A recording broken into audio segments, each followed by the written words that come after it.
BJP MP Raghunandan Rao ने संगीन इल्जामात आयद किए। उन्होंने कहा कि संतोष राव का रिश्तेदार और इस वक्त के task force DCP Sandeep Rao ने उन्हें टार्चर किया। उनके मुताबिक वो नरसंगी इलाके में रहते हैं, जहां संदीप राव तैनात था। दबिक्का इंतखाबात के दौरान उनके घर के अतराफ पुलिस को तैनात किया गया। इस इक़दाम से उन्हें और उनके खानदान को सख्त मुश्किलात का सामना करना पड़ा। रघुनंदन राव ने कहा कि कविता ने अपनी बातों में कई अहम हक़ाइक़ छुपा दिए। उन्होंने इल्ज़ाम लगाया कि कविता ने आवाम को पहले से मालूम बातें ही दोहरा दे, लेकिन नए इंकिशाफात करने में वो नाकाम रही। एमपी के मुताबिक असल हक़ाइक़ को नज़रअंदाज कर दिया गया। उन्होंने कहा कि आवाम को सच जाने का हक़ है और ये सब बेनकाब होना चाहिए।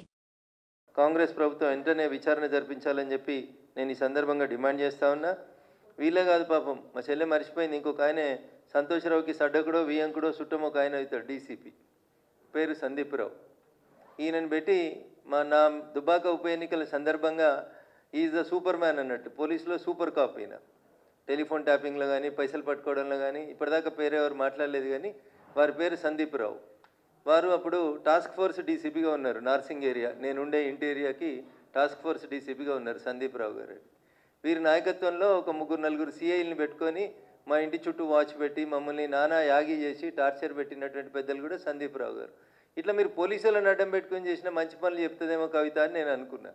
టెలిఫోన్ ట్యాపింగ్లో ఏమేమి జరిగింది, ఎవరెవరి పైసలు ఎట్లా గుంజుకొచ్చినాం, లేకపోతే ఎమ్మెల్సీ వెంకటరామరెడ్డి గారు ఏం చేస్తూ ఉన్నారు, వారికి ఎట్లా జీవోలు మార్చిర్రు, ఏమేమి చేసిరు, ఇవన్నీ ఇంకా చాలా విషయాలు మాట్లాడాల్సింది కవిత. మీరు మాట్లాడేవన్నీ అన్నీ ప్రజలకు తెలిసిన విషయాలే మాట్లాడారు, కొత్త ఏం మాట్లాడలేదు. మీరు ఇంకా ఏదో మళ్ళీ పార్టీలకు పోదామా వెనుక పోదామా అని ఊగిసలాడుతున్నట్టు కనబడుతుంది తప్ప ఇంకా మీరు నిజాలు మాట్లాడితే ఇంకా చాలా మాట్లాడాలి కదా. మేము ఇవన్నీ మాట్లాడినాయి కదా. రేవంత్ రెడ్డి గారు హరీష్ గారు కలిసి ప్రయాణం చేసింది మాట్లాడినాం, అయోధ్య రెడ్డి గారు ట్వీట్ చేసింది, మీరు మాట్లాడింది ఏం లేదు కొత్తగా. ఇందులో కొత్త కనబడుతున్న ఏమైనా ఒక సంతోష్ రెడ్డి ఆయన కడుతున్న శ్రీనివాస్ రెడ్డి ఆయన కడుతున్న విల్లాస్ తప్ప మీరు కొత్తగా ఏం మాట్లాడినట్టు కనబడతలేరు. కాబట్టి కవిత ఇంకా వేరే విషయాలు మాట్లాడితే బాగుంటుండే. ఇంకా టానిక్ మీద ఎఫ్ఐఆర్ చిన్న విషయం అది.